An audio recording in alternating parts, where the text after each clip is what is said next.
Lo dijo en la primera hora.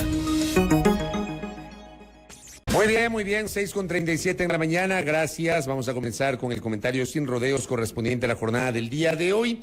No se olviden ustedes que estamos con nuestras frecuencias en señal abierta en buena parte de nuestro país por www.sonorama.com.es. Estamos en la fanpage de Radio Sonorama en Facebook. Estamos en el canal de YouTube de Primera Plana. Quiero recordarles que durante estos días no podremos transmitir por una restricción en el canal de YouTube de Sonorama TV, que es nuestro canal habitual. Ojalá que de aquí a la siguiente semana ya podamos solucionar el inconveniente, así que estamos utilizando el canal de Primera Plana, el canal de YouTube, donde ya veo que hay un montón de gente conectada justamente en nuestro espacio. Gracias. Es la fiel audiencia que se conecta con nosotros a este espacio de información, de tertulia y de análisis, ¿no? Y también saludar a quienes se conectan a través de mis cuentas personales. Buenos días a los seguidores de mi cuenta de Instagram, Fabricio-Vela, que ya veo conectados a algunos de ellos, a Rosita Belén Mayorga desde mi tierra, desde Ambato, Albertina Navas, que también nos acompaña, académica, docente, Nati Salgado conectada con este espacio, Berta Karina Burbano de Lara, Gijón. Gracias. Elizabeth Vélez Torres también conectada, Doris Villavicencio desde Loja, Lu Maldonado Tenor igualmente, Ricardo, que también está conectado a mi transmisión de Instagram, Fabricio-Vela, y también estoy conectado ya a mi cuenta de TikTok. Saludos cordiales a los queridos tiktokeros. Mi cuenta, Fabricio Vela V, así se llama mi cuenta en TikTok, para que me sigan y me acompañen en el comentario sin rodeos de esta jornada, de inicio de esta jornada, ¿no? Gracias a Patricio Valdivieso, que me escribe, reporta sintonía desde Loja, conectado a el canal de YouTube de Primera Plana. Le veo conectado ahí. Julito Sari, que también está conectado, que estuvo pero de mantel largo durante la semana anterior, ya que andaba de cumpleaños. Yomar Ponce Vélez, que también ya reporta sintonía. Araceli Córdoba, como cada mañana. Pati Cárdenas igualmente, que ya nos reporta sintonía a esta hora de la mañana. Y por cierto, a todos y cada uno de ustedes que nos están planteando una serie de comentarios acá en nuestras plataformas digitales. Bueno, a ver, entremos en materia y tal vez para darle continuidad al comentario de la semana anterior sobre la declaración del señor ministro del Interior de que fue objeto de un intento de soborno al inicio de su gestión y se demoró 9 meses y medio en revelarlo públicamente. Ha hecho una declaración al portal digital La Defensa, que publica lo siguiente: que sí denunció al que intentó sobornarlo. En exclusiva para La Defensa, el ministro del Interior, Juan Zapata, confirmó que sí presentó la denuncia sobre intento de soborno de $2 millones en el proceso de compra de chalecos para la policía. Sin embargo, en la Fiscalía aún no se refleja la acción y previamente sostuvo que no tenía a quien denunciar. Según detalló, esto ocurrió cuando recién asumió el ministerio y que apenas escuchó la propuesta, sacó a esa, entre comillas, persona, que se le acercó, aunque antes dijo que sucedió en una reunión concertada por un tercero. Y sin opción a preguntas, enfatizó que ya no quiere referirse más al tema. Esto, como digo, es una nota que publica el portal La Defensa. Dice que ya no quiere referirse más al tema, pues fue el ministro el que lo puso en la mesa. El ministro lo puso en la mesa. No es que alguien se enteró, no es que algún periodista investigó, no es que por ahí alguien hizo una denuncia, no. El ministro lo puso en la mesa, en el afán de defender este polémico proceso de contratación para la compra de chalecos para la Policía Nacional. El ministro, me imagino yo que la intención de él era asegurar que el proceso era transparente y que él es una persona transparente. Entonces dijo, a mí quisieron sobornarme, pero nunca denunció. Pero me imagino que obligado por las circunstancias presentó la denuncia, pero todavía no se refleja en la cuenta, en los archivos, en esta página de búsquedas de la Fiscalía General del Estado. Y claro, el politólogo Pedro Donoso publicaba en su cuenta: en crisis el silencio nunca es buena idea, que es una máxima que yo sostengo permanentemente. En comunicación de crisis, el silencio fortalece el rumor. Pedro sostiene que en crisis el silencio nunca es buena idea, salvo que Zapata sea tu vocero. El propio ministro fue el encargado de poner la crisis. Él provoca la crisis y 9 meses después, luego de que le dijo un portal digital en la entrevista con Anderson Boscan en La Posta, dijo que no se acordaba, que no sabía con quién se reunió, que no sé qué, que no sé cuánto, hasta lo desafió a Anderson a que se sometan los dos al polígrafo. Me parece un exceso, ¿no? O sea, el periodista le hace el cuestionamiento y lo que hace el ministro es decirle, le propongo que los dos vayamos a un polígrafo. Vamos. Y solamente después de eso, el ministro presenta una denuncia. Me imagino yo que obligado por las circunstancias. Veamos qué pasa con esa denuncia. ¿Saben qué creo que va a pasar? ¿Saben qué creo que va a pasar? Esa es la respuesta. Nada. Absolutamente nada. No pasó nada en 9 meses y medio. Ahora, obligado por las circunstancias, van y presentan una denuncia. No va a pasar absolutamente nada. Nada. Y ojalá me equivoque. Pero dado los antecedentes, las circunstancias, el antecedente mismo de este caso, estoy convencido que no va a pasar absolutamente nada. Les apuesto un combo en el Capitán Cangrejo, que no pasa nada. Lo hace por la fuerza de las circunstancias y por la presión de la opinión pública, y es probable que haya recibido alguna presión del propio gobierno. Así de simple. Eso por un lado. Digamos, para cerrar este tema por ahora, a ver qué pasa, porque como somos así, de aquí a mañana pasado, y como el ministro dice que ya no se va a referir al tema, ya no hablaremos del tema. Y seguramente no hablaremos hasta ver qué mismo va a pasar con el contrato para la compra de los chalecos. ¿Qué dice acá don Luis? La Fiscalía no investiga lo que declaró el ministro, pero sí investiga lo que publican en Twitter. Esta es una de las cosas que yo siempre cuestiono, porque para ciertas cosas la Fiscalía abre indagaciones previas de oficio. Sobre esto ya debió haber abierto una indagación previa. Sobre esto. Pero inmediatamente. Porque para otros casos, si abren indagaciones previas de oficio inmediatamente. Una entrevista en un medio, un tuit en algún lado, abren inmediatamente indagaciones previas de oficio, por declaraciones o por publicaciones en Twitter. Sobre esto nada. Veamos qué pasa justamente con este tema. Yo, como les digo, no tengo ningún tipo de expectativa en cuanto a lo que podría ser el avance de alguna investigación luego de la denuncia que supuestamente presentó el señor ministro del Interior. Bueno, eso por un lado. Por otro lado, es una pena que tengamos que volver a los escenarios en los cuales solo la presión provoca que reaccionen las autoridades. Porque a la medianoche del viernes, las carreteras de 3 provincias amazónicas, de Napo, Orellana y Sucumbíos, 3 de las 6 provincias amazónicas amanecieron bloqueadas como medida de presión por parte de los transportistas. Solamente después de eso, después de las advertencias, las amenazas, cuando los transportistas dijeron que era un paro indefinido, etcétera, el gobierno reacciona y emite un decreto ejecutivo, el decreto ejecutivo 815. Póngame el decreto ejecutivo, por favor, en pantalla. Esto fue lo que firma el presidente de la República hace 2 días, el sábado 8 de julio, el decreto ejecutivo 815. Y presento a ustedes la parte pertinente del decreto. El artículo 1. Declarar como prioridad urgente del Gobierno Nacional el mantenimiento y conservación de la red vial estatal amazónica, ubicada en las provincias de Napo, Orellana y Sucumbíos, particularmente con relación a los siguientes proyectos prioritarios. A. Mantenimiento por resultados en las provincias de Napo, Orellana y Sucumbíos de la carretera E20, E45, Y de Baeza, Y de Narupa, Guarataraco, Loreto, Coca. B. Estudios definitivos y construcción de la vía Los Zorros, parroquias García Moreno, La Belleza, Chontapunta y Aguano. C.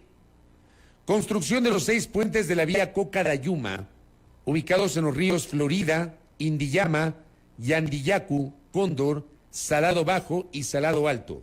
Puentes de la Muerte. D.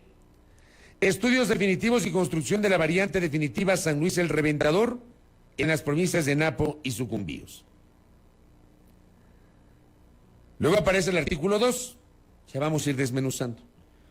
Para efectos de lo señalado en el artículo anterior, el Ministerio de Transporte y Obras Públicas coordinará, dará seguimiento y ejecutará las acciones pertinentes para promover la concreción de las iniciativas descritas, con la Secretaría de Gestión de Riesgos, la Secretaría Nacional de Planificación, el Ministerio de Economía y Finanzas y demás entidades de la función ejecutiva, así como organismos multilaterales, organismos de cooperación internacional, cuerpos colegiados y organismos articuladores de planificación integral, tal como el Consejo de Planificación y Desarrollo de la Circunscripción Territorial Especial Amazónica y su Secretaría Técnica. Y artículo 3. Instar a los gobiernos autónomos descentralizados cantonales y provinciales priorizar las acciones de prevención, mantenimiento y recuperación de la red vial amazónica en el ámbito de sus competencias, una vez concluida la ejecución y efectivización de este decreto ejecutivo, con programas de mantenimiento de durabilidad de las vías. Gracias, don Eric. Esto resuelve, señor presidente de la República, el día sábado. Maravilloso. Pero, a ver, lo resuelve obligado por las circunstancias. No es que este decreto ejecutivo se da porque hubo una planificación previa, porque el gobierno creía o cree que efectivamente hay que rehabilitar y darle mantenimiento a la red vial de la región amazónica y particularmente esas 3 provincias, porque había una planificación previa, porque una vez que se sentó César Ron Herbas en reemplazo de Darío Herrera, se dio cuenta que había que justamente apuntalar la reconstrucción y mantenimiento de estas carreteras. Pero lo hacen con base en una presión. La pregunta es, ¿y si no había la presión lo iban a hacer? ¿Lo hubiesen hecho si no había presión? Pregunto. Acá me dice Sergio, declaratoria como prioridad urgente, pero no como emergencia. Entiendo que jurídicamente son conceptos distintos, porque aquí no se declara en emergencia la red vial estatal amazónica en esas provincias, sino como prioridad urgente. Si Sergio tiene algún detalle sobre eso, porque entiendo que son términos diferentes. Pero, ¿por qué solo Napo, Orellana y Sucumbíos? Y aquí creo que va a ser pertinente hacerlo, porque así como se levantaron los transportistas de Napo, de Sucumbíos y de Orellana, ¿quién quita que viendo esto se levanten mañana los transportistas de Pastaza, de Morona Santiago y de Zamora Chinchipe? O que tal vez se levanten los transportistas de Esmeraldas, de la provincia de Esmeraldas, para quienes es un verdadero vía crucis transitar los 90 kilómetros que enlazan Quinindé con Esmeraldas o viceversa. O que se levanten los transportistas de la provincia de Azuay, una provincia totalmente golpeada por el abandono estatal sobre la red vial de esa jurisdicción. O que se levanten los transportistas de Chimborazo, cansados, hastiados de lo que está pasando con la carretera que enlaza Balvanera Colta con Payatanga y con Cumandá, justo en el límite con la provincia del Guayas, porque cuando termina Chimborazo, eso pertenece a la red vial estatal, y empieza Guayas, empieza la vía concesionada. O podrían pararse los transportistas de carreteras de la provincia de Manabí. Estoy mencionando algunas, ¿no? Varias de esas carreteras, yo mismo, y hablo con conocimiento de causa, yo he transitado por esas carreteras y conozco el calamitoso estado. Y hay otras sobre las cuales recibimos permanentemente reportes de nuestra audiencia, señalando justamente el abandono y la ausencia de prolijidad por parte de las autoridades para priorizar la planificación en esas vías. Aquí se ha declarado como prioridad a una red vial que enlaza a 3 provincias en particular, fruto de la presión. ¿Qué pasa con las otras vías que igualmente necesitan mantenimiento, reconstrucción? Pregunto, ¿no? Como digo, ahí en el decreto aparecen varias de esas vías. Luego en el artículo 2 se habla de la coordinación y el seguimiento por parte del Ministerio de Transporte y Obras Públicas. y hablan igualmente de la coordinación con la Secretaría de Gestión de Riesgos, Secretaría de Planificación. ¿Existe la Secretaría de Planificación? Todavía. Pregunto, ¿no? En este espacio solo una vez logramos entrevistar al secretario de Planificación, el señor Jairón Merchán. Una vez. En 2021, y luego de la presentación del Plan Nacional de Desarrollo ante la Asamblea Nacional. Después de eso, yo no tengo la menor idea de lo que hace la Secretaría de Planificación. Entendiendo que la planificación es vital para evitar situaciones como la que acabamos de enfrentar en las carreteras de las 3 provincias amazónicas. Para eso sirve la planificación. Minimizada por algunos, ¿no? A algunos no les gusta la planificación, porque el Estado es obeso, dicen algunos. Y hay que recordar que el señor Moreno, el presidente Moreno en el gobierno anterior, pulverizó la planificación, pues. La Secretaría de Planificación la destruyó y creó una instancia adscrita a la Presidencia de la República, que era Planifica Ecuador, me parece. Pequeñita. Ya no tenía la estructura de planificación. Y que el presidente Lasso tuvo que reconstituirla. Volvió a crear la Secretaría de Planificación. Pero la pregunta es, ¿está trabajando? ¿Qué hace esa Secretaría? Perdón, no es...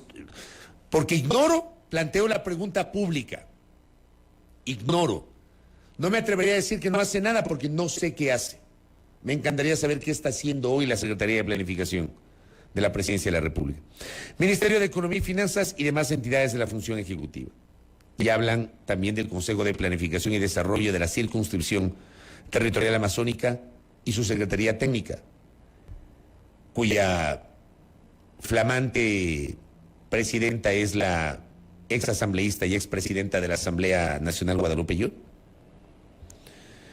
Y luego habla de instar a los gobiernos autónomos descentralizados, cantonales y provinciales para priorizar. Yo con esto, por ejemplo, estoy totalmente de acuerdo.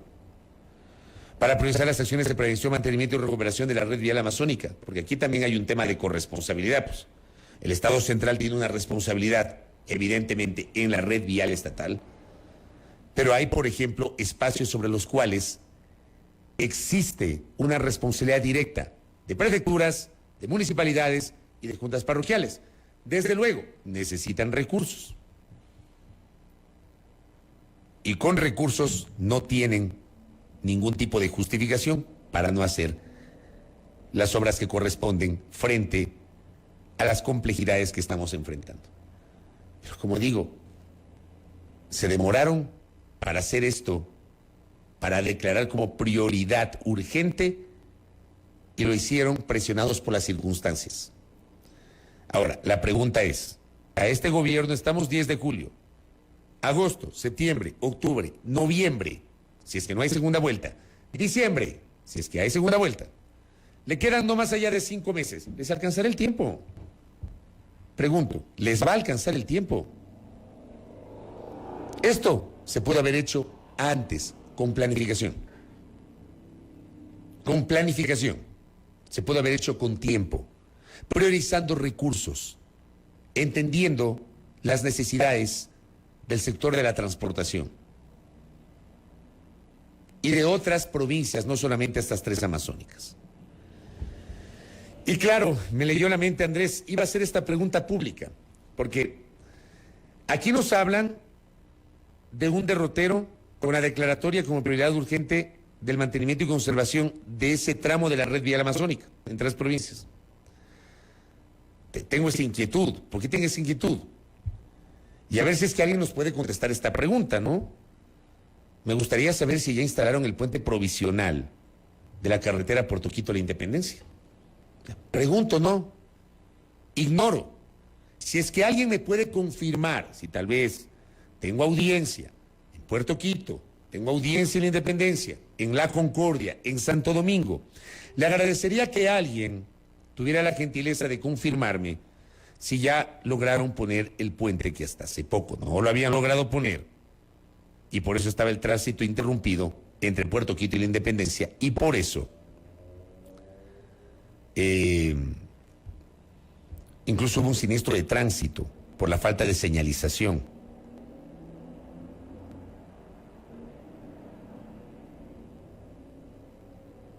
Efectivamente, no hay nada, no hay el puente sobre el Río Blanco. Gracias, don Byron. No hay el puente.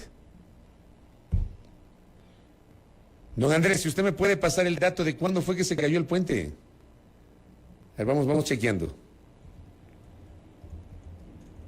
¿Cuándo se cayó el puente sobre Río Blanco? 18 de marzo. El 18 de marzo colapsó el puente sobre el Río Blanco. Y ahí volvemos, ¿no? ¿Y por qué tengo la duda? ¿Por qué tengo la duda sobre este decreto vinculado a lo que se está ofreciendo para el mantenimiento y reparación de ese tramo de la red vial amazónica? ¿Por qué tengo mis dudas? Porque el 18 de marzo el gobierno declaró la emergencia vial por el colapso del puente sobre el Río Blanco. Y decía la nota del portal Primicias: la creciente del Río Blanco destruyó el puente ubicado en el kilómetro 166 de la vía Calacalí-La Independencia. El gobierno declaró la emergencia en el sector. 18 de marzo, abril, mayo, junio, julio. Estamos 10 de julio. Van a ser 4 meses. Me imagino yo que iban a instalar un puente provisional, ¿no? Un puente Bailey. Que iba a ser un puente provisional. Que yo sé que un puente definitivo no se lo hace en 4 meses. Pero aquí ofrecieron que inmediatamente iban a reemplazar el puente, que tenía 300 metros, ubicado dentro de la jurisdicción del Cantón Puerto Quito. De lo que tenía entendido, el gobierno de la provincia de Pichincha había ofrecido colocar el puente y el Ministerio de Transporte y Obras Públicas se negó. De lo que tenía entendido. 18 de marzo. Estoy viendo alguna información adicional aquí. Declararon en emergencia vial que abarca las provincias de Esmeraldas, Pichincha, Santo Domingo de los Áchilas. Se contratarán los estudios para que el Cuerpo de Ingenieros del Ejército construya la obra. Bueno, a ver, esta parte de la nota, ¿no? Recordar es volver al vivir, querida audiencia. El presidente Lasso anunció en horas de la tarde de ese 18 de marzo que el Ministerio de Obras Públicas declarará en emergencia el sector vial, cosa que ocurrió. Con esto el gobierno ofrece agilidad necesaria para contratar la construcción de un nuevo puente. Agilidad. La emergencia vial abarca las provincias de Esmeraldas, Pichincha y Santo Domingo de los Áchilas. El presidente dijo que se contratarán los estudios para que el Cuerpo de Ingenieros del Ejército construya la obra. Bueno, 4 meses después planteo públicamente esta inquietud desde mi supina ignorancia. ¿Contrataron los estudios para la construcción de la obra definitiva?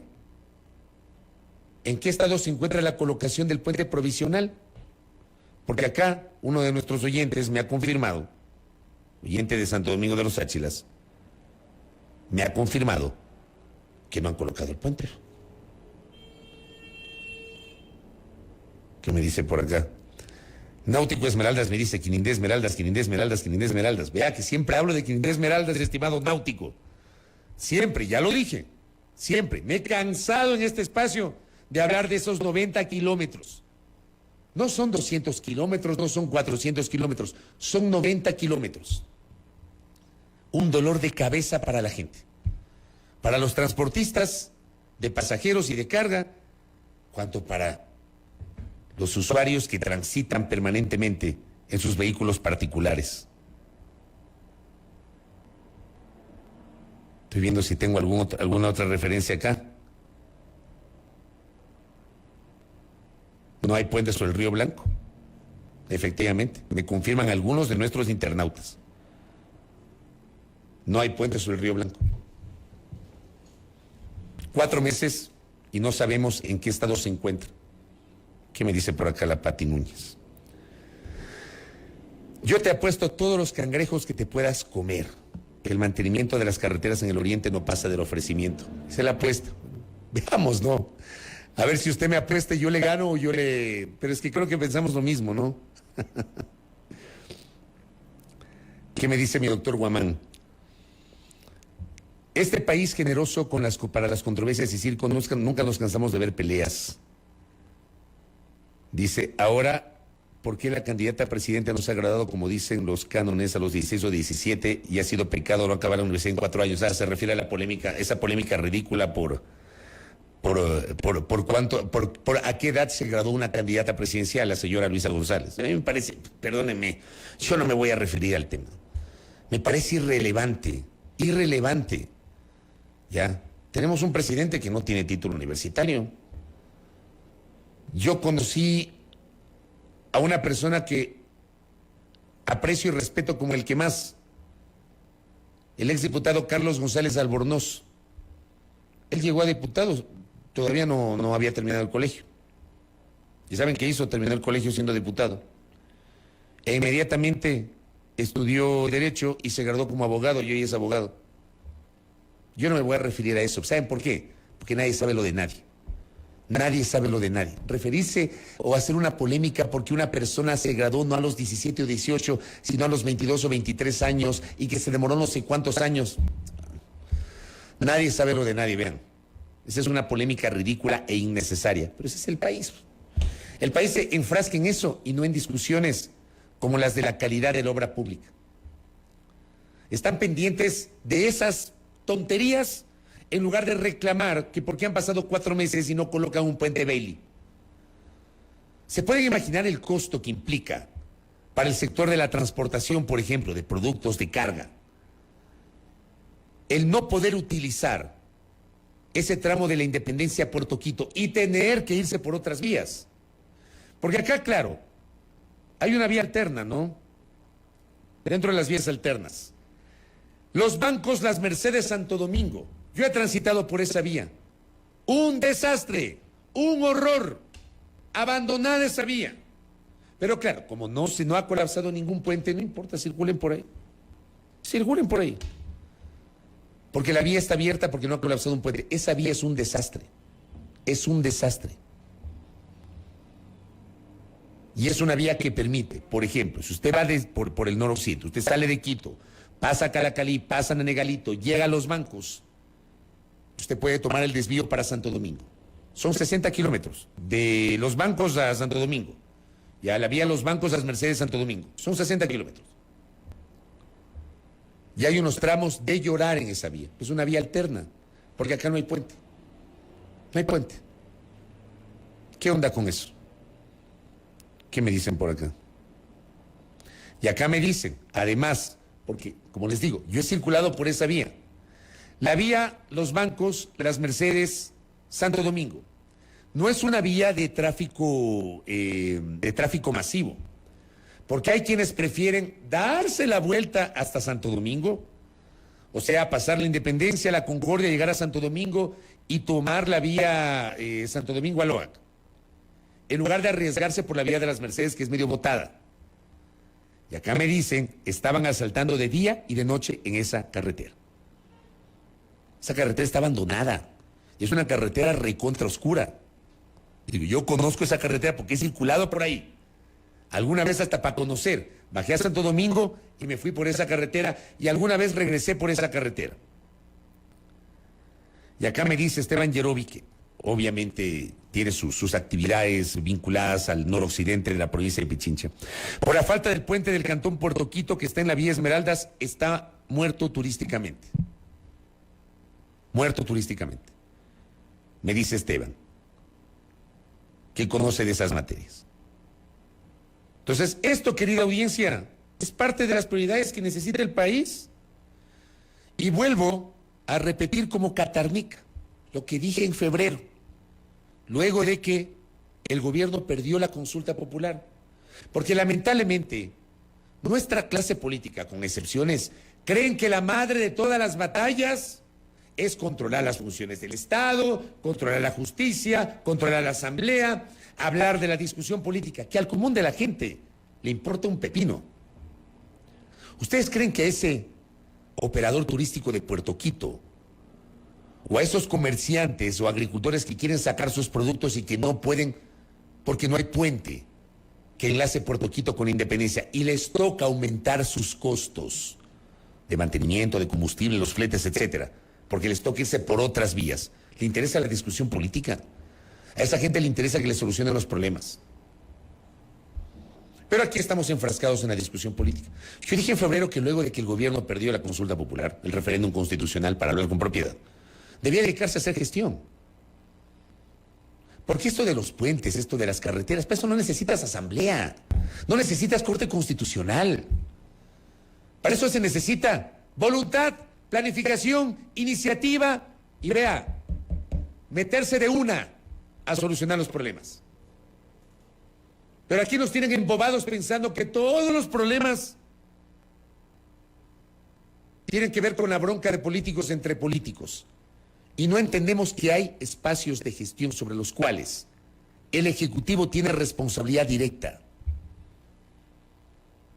Eso dije en febrero y lo volví a repetir el 17 de mayo.